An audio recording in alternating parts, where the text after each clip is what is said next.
Hola y bienvenidos a este video mensaje. Como ustedes saben, ya estamos por el fin de marzo y en un par de semanas vamos a estar celebrando la resurrección de nuestro Señor Jesús. Como van avanzando las cosas, se parece que nos vamos a seguir en nuestras casas y por mientras vamos a estar preparando más video mensajes para ese día.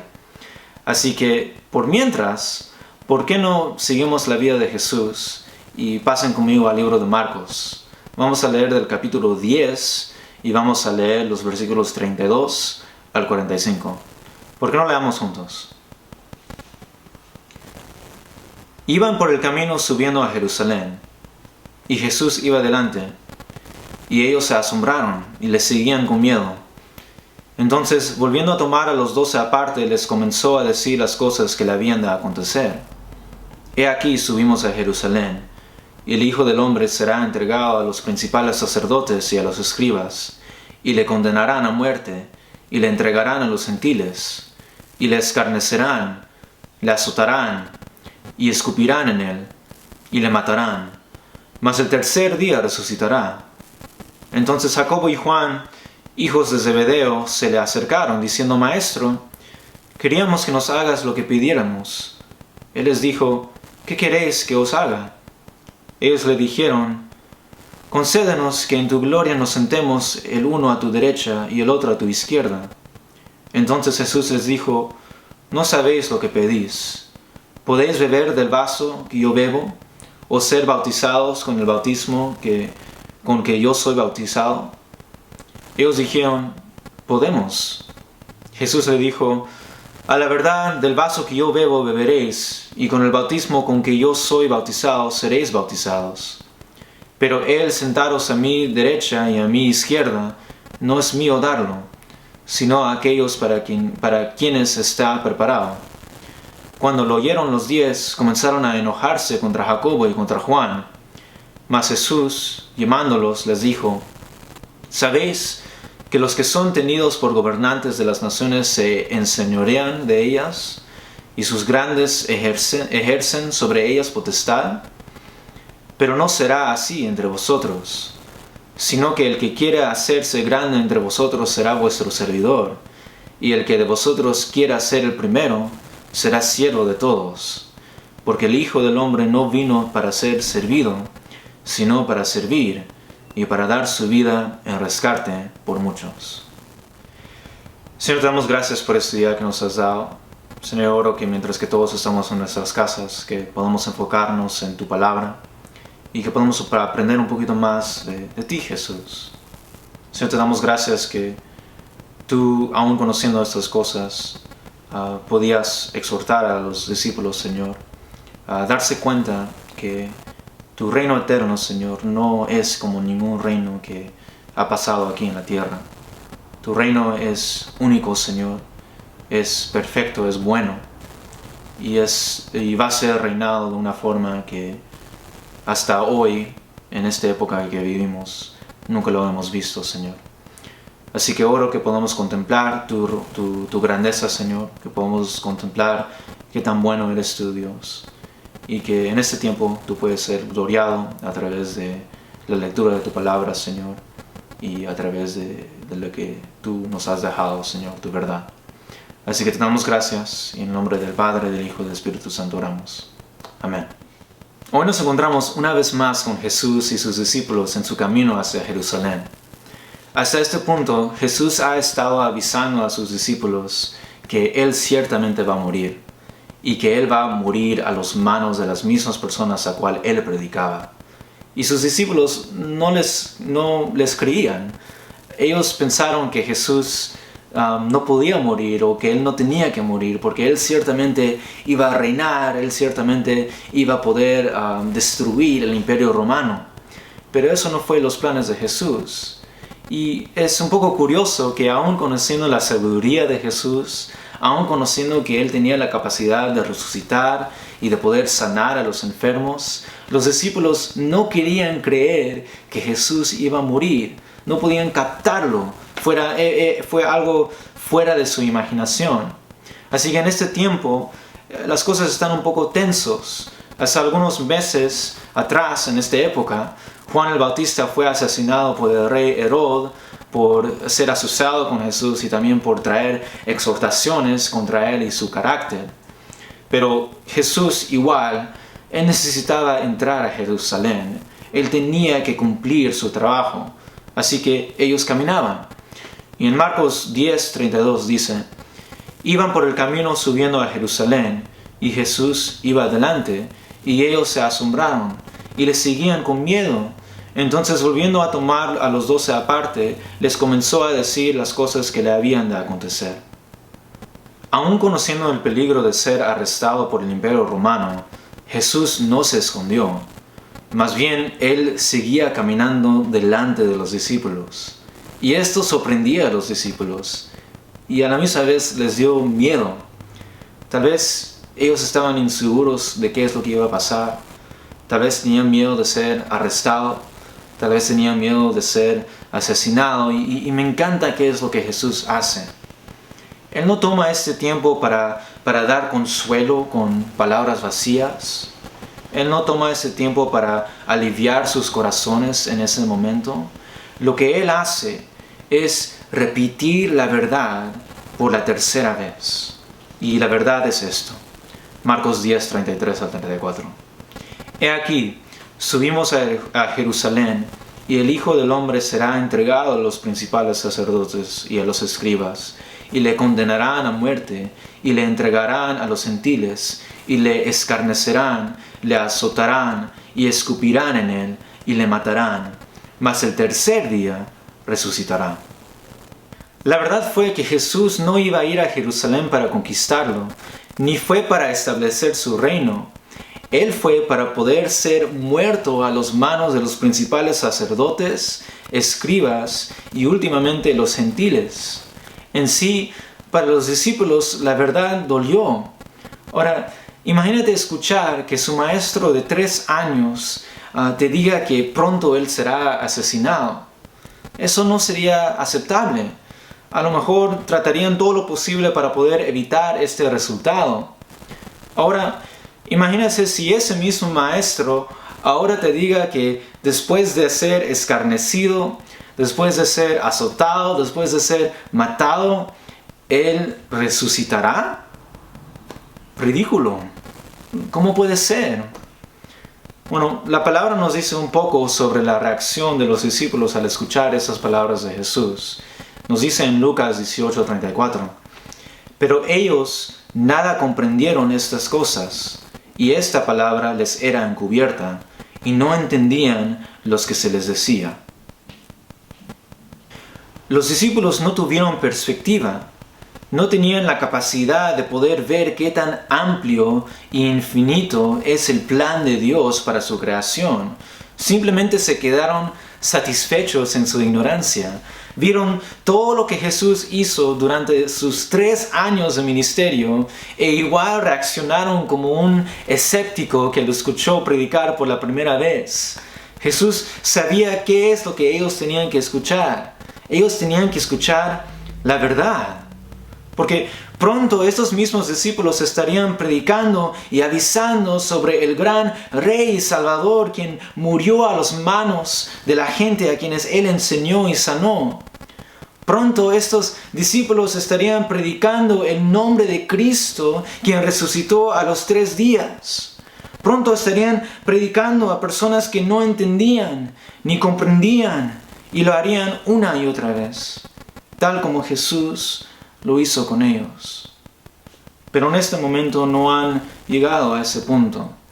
Sus mentes estaban enfocados en un reino que no correspondía con el reino que Jesús estaba preparando para ellos. Así que Jacobo y Juan tenían una pregunta para Jesús, ya que estaban mirando hacia el futuro. Y dice en Marcos 10:35 al 37. Entonces Jacobo y Juan, hijos de Zebedeo, se le acercaron diciendo: Maestro, queríamos que nos hagas lo que pidiéramos. Y él les dijo, ¿qué queréis que os haga? Ellos le dijeron: concédenos que en tu gloria nos sentemos el uno a tu derecha y el otro a tu izquierda. En sus ignorancias, Jacobo y Juan buscaron el favor de Jesús para poder ser su mano izquierda y derecha. Una vez más, hermanos, el reino que ellos tenían visualizados fue pequeño. Ellos pensaron que tal vez el reino expandiera a la magnitud del Imperio Romano. Lo que ellos definitivamente no visualizaron fue un reino eterno en la presencia de Dios. Un reino eterno poblado por generaciones y generaciones de personas salvos por la gracia de Jesús. No entendían la magnitud del reino, ni cómo ese reino iba a ser establecido. Por eso Jesús dice, no sabéis lo que pedís, en Marcos 10:38. ¿Podéis beber del vaso que yo bebo? ¿O ser bautizados con el bautismo con que yo soy bautizado? El reino que iba a ser establecido solamente iba a ser posible a través del sacrificio de Jesús. Alguien tenía que tomar el vaso de sufrimiento y de la muerte, y esa persona tenía que ser Jesús. Pero Jacobo y Juan, ellos no entendían qué es lo que él estaba diciendo, pero igual ellos se ofrecieron para poder compartir en esa copa. Así que ellos responden diciendo en Marcos 10:39-40, ellos dijeron, podemos. Jesús les dijo, a la verdad del vaso que yo bebo, beberéis, y con el bautismo con que yo soy bautizado, seréis bautizados. Pero el sentaros a mi derecha y a mi izquierda, no es mío darlo, sino a aquellos para quienes está preparado. Y sí, Jacobo y Juan, junto con los otros discípulos, llegaron a tomar de esa copa, el sufrimiento. El sufrir por el nombre del que los salvó. Lo que esperaban no era un futuro inmediato del reino de Dios. Lo que esperaba fue la perseverancia de los escogidos de Dios y sus dedicaciones a vivir vidas de gratitud y de servicio para quienes salvó. En sí, el sufrimiento es una característica del creyente en el cual pocos pueden identificar. Hay personas que quieren evitar el sufrimiento lo más que pueden. Hay algunos que esconden su fe, no obedecen la palabra de Dios. Hay algunos que se enorgullecen en ser religiosos, pero se niegan a sufrir vergüenza por el nombre de Cristo. Les cuento, si hemos aceptado a Cristo como nuestro Señor y Salvador, y nos hemos dedicado a vivir vidas para Él y seguir su ejemplo, nuestras vidas no solo van a ser definidas a través de las características de pureza o de sabiduría y de amor y de justicia. Nuestras vidas van a ser definidas por todas esas cosas junto con el sufrimiento. ¿Recuerdan la carta en 1 de Pedro? Él escribió en 1 de Pedro 4:12-13. Amados, no os sorprendáis del fuego del prueba que os ha sobrevenido, como si alguna cosa extraña os aconteciese, sino gozaos por cuanto sois participantes de los padecimientos de Cristo, para que también en la revelación de su gloria os gocéis con gran alegría. En el versículo 14, él escribe, si sois vituperados por el nombre de Cristo, sois bienaventurados, porque el glorioso Espíritu de Dios reposa sobre vosotros. Hay gozo en poder compartir en los sufrimientos de Cristo, porque en compartir en ellos empezamos a darnos cuenta qué tan grande y qué tan costoso fue ese sufrimiento. En el sufrimiento, hermanos, vemos la gloria de Dios, porque sabemos que el sufrimiento que Él padeció por nosotros fue suficiente para eliminar todo nuestro sufrimiento para el día que estaremos con Él en su reino eterno. Jacobo y Juan, ellos no entendían estas cosas, pero pronto ellos lo entenderían. Lo que sí quedó claro fue que los puestos que ellos deseaban estaban reservados, y la voluntad de Dios decidiría quién tomará la mano derecha y izquierda de Jesús. Al escuchar la respuesta de Jesús, los discípulos decían en Marcos 4:41, cuando lo oyeron los 10, comenzaron a enojarse contra Jacobo y contra Juan.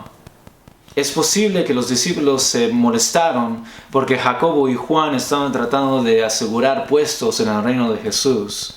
O tal vez se molestaron porque oyeron que ellos tomarán del copa. De todos modos, Los discípulos no entendían la magnitud de lo que Jesús estaba diciendo. E igual, ellos llegaron a compartir en los sufrimientos de Cristo. Marcos sigue. Mas Jesús llamándolos les dijo: ¿Sabéis que los que son tenidos por gobernantes de las naciones se enseñorean de ellas, y sus grandes ejercen sobre ellas potestad? Pero no será así entre vosotros, sino que el que quiera hacerse grande entre vosotros será vuestro servidor, y el que de vosotros quiera ser el primero será siervo de todos. Porque el Hijo del Hombre no vino para ser servido, sino para servir, y para dar su vida en rescate por muchos. Los discípulos solo estaban interesados en poder, en gloria, en ser reconocidos por su devoción hacia Jesús, cuando la realidad es que el reino de Dios, el liderazgo de Jesús, no iba a ser una que trabaja para poder satisfacer el ego, más bien iba a ser uno de servicio humilde. Bastantes de los reyes en aquel tiempo fueron reconocidos por abusar su autoridad para avanzar sus propios intereses. Si nosotros nos ponemos a mirar a los líderes de las naciones de hoy, nos vamos a darnos cuenta que ellos se enorgullecen en sus logros, aun cuando la gente está en la pobreza, aun cuando la gente está sufriendo, igual abusan de su poder para poder satisfacer sus egos y para poder sobresalir en sus propios intereses. Así que el abuso de autoridad en las naciones en el día de hoy, para nosotros, para la sociedad, esto es normal. Si nos ponemos a pensar, ¿cuántos de los gobiernos latinos han resultado corruptos? Si nosotros nos ponemos a mirar a los Estados Unidos, ellos tampoco, como nosotros, no somos inocentes. Nosotros hemos estado abusando de nuestro poder alrededor del mundo. Así que esto es normal para nosotros, normal para la sociedad. Y Jesús dice, esto no será así entre vosotros.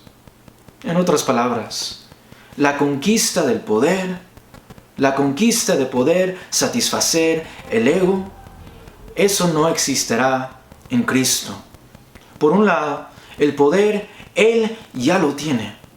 Nosotros no lo tenemos. Y por el otro lado, no somos llamados a ejercer poder. Somos llamados a considerarnos más bajo que nuestro prójimo y servir. Esto es el ejemplo que Jesús dio. Él siendo todopoderoso, Él siendo todo glorioso, Él se humilló. Eso es la marca de un hombre o mujer de Cristo, hermanos. El que no enseñorea sobre la gente, más bien el que usa lo que tiene para poder servir y ministrar a otros. No buscan engrandecerse, ellos buscan a servir sin el deseo de recibir. Así que, ¿cómo responderemos a lo que Cristo dijo e hizo? Nosotros ahora tenemos la ventaja.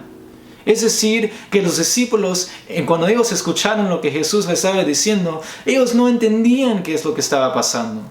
Ellos no entendían sobre la muerte, sobre la resurrección, no entendían qué es lo que iba a ser su futuro. Ellos no entendían que lo que Jesús estaba predicando realmente fue verdadero. E igual, ellos fueron avisados una y otra vez. Y por la gracia de Dios, ellos pudieron prepararse para los días antes y después que Jesús ascendió. Ese aviso de repetición lo podemos ver otra vez y una y otra vez en la palabra también. Si recordamos a Noé, cuando él estaba construyendo su arca, él estaba avisando a la gente que se arrepienten y que regresan a Jehová. Y todos lo ignoraron. Al fin y al cabo, solamente él y su familia y pocos otros pues se pusieron en esa arca y pudieron lograr sobrevivir la gran inundación. Pero él siguió avisando, aun cuando las personas no querían escuchar. Nosotros también tenemos esa responsabilidad de poder avisar y avisar aun cuando la gente no entiende y no escuchan. Y nuestro aviso es esto: el Evangelio de Jesús. Somos llamados a compartir su verdad. Somos llamados a avisar una y otra vez sobre lo que Dios tiene guardado para los que creen en su Hijo Jesús y para los que Él tiene guardado para los que le nieguen. Hermanos, nosotros vamos a sufrir. Nosotros vamos a tener que ser humillados en el nombre de Jesús. Pero la hermosa parte de eso, como lo ha escrito Pedro, es que en estos sufrimientos nosotros encontraremos y vamos a ser revelado la gloria de Dios, la gloria de Cristo. En eso veremos y en esa gracia vamos a poder vivir. Así que hermanos, si nosotros nos ponemos en los pies de los discípulos y Jesús nos pregunta, ¿podríamos compartir de esa copa? Yo creo que nuestra respuesta debe ser también igual, podemos. Pero ahora nosotros tenemos un entendimiento que los discípulos no tenían. Cuando nosotros decimos, podemos, estamos diciendo, sí Jesús, yo voy a vivir para ti y también yo voy a sufrir para ti, porque tú eres mi Señor y tú eres mi Salvador. Así que esperemos que lo podamos hacer todos juntos. Amén. ¿Por qué no oramos? Señor, te damos gracias por ese día que nos has dado para poder abrir tu palabra, Señor, para poder aprender más de ti, Cristo. Señor, te damos gracias que tú con tus discípulos, tú los avisaste una y otra vez que tú ibas a morir, que tú ibas a ser asesinado, que tú ibas a resucitar. Te damos gracias, Señor, que tú siempre estabas dando la verdad a los que lo necesitaban. Señor, ayúdanos a aprender de ese ejemplo. Ayúdanos a recordar, Señor, que aun cuando nosotros estamos siendo llamados a sufrir para ti, Señor, también estamos siendo llamados a vivir vidas humildes, Señor, de que sirve a su hermano, a su hermana, que sirve a las personas, Señor, y que sirve tal como tú nos serviste a nosotros, Señor, en la cruz. Te damos gracias, Señor, por tu poder. Te damos gracias, Señor, por tu gloria. Y oro que en estos días de confuso, Señor, en estos días de no saber qué es lo que va a pasar, Señor, que nosotros podemos esperar en ti, Cristo, y reconocer que tú guardas tus promesas. Tú avisaste, Señor, que tú morirás y resucitarás, y tú lo cumpliste. Tú también avisaste, Señor, que tú regresarás para poder traer tu pueblo contigo de nuevo. Así que, Señor, ayúdanos a poder mantenernos fiel, Señor, en ti, Cristo, y poder creer que tú vas a cumplir todas tus promesas, porque tú siempre lo has hecho. Así que, Señor, te damos gracias, Señor, que puedes cuidar a cada uno de nuestros hermanos y hermanas que están en sus casas hoy, Señor. Ayúdanos a mantenernos unidos, Señor, y de siempre estar buscando servir uno a otro, Señor, y orar por uno a otro. Así que Dios, te damos gracias. Y en el nombre del Padre, del Hijo y del Espíritu Santo oramos. Amén. Hermanos, muchas gracias por poder ser parte de este video mensaje. Para ser honesto con ustedes, ha sido un poco difícil hacer esto. Y para ser transparente con ustedes, yo no sé cómo vamos a poder mejorar en las próximas semanas. Creo que vamos a tener que hacer algunos cambios, pero espero que ustedes puedan disfrutar. Si tienen la oportunidad, comparten con sus amigos, con sus amigas, y si tienen algunas preguntas o si es la primera vez que has visto ese video o han escuchado de Hechos 4:11, por favor visítanos en nuestra página de Facebook o también a hechos411.org. Y también nos puedes mandarnos un email a hechos411@gmail.com. Así que estamos todo listo para que ustedes puedan comunicarse. Nos encantaría escuchar más de ustedes. Y también si tienen peticiones de oración, por favor, mándalos. Nos gustaría orar para ustedes, me gustaría orar por ti. Y sí, hermanos, mantengamos fieles, Señor, a nuestro Señor, y mantengamos con gozo. Así que Dios les bendiga y nos vemos en el futuro. Hasta luego.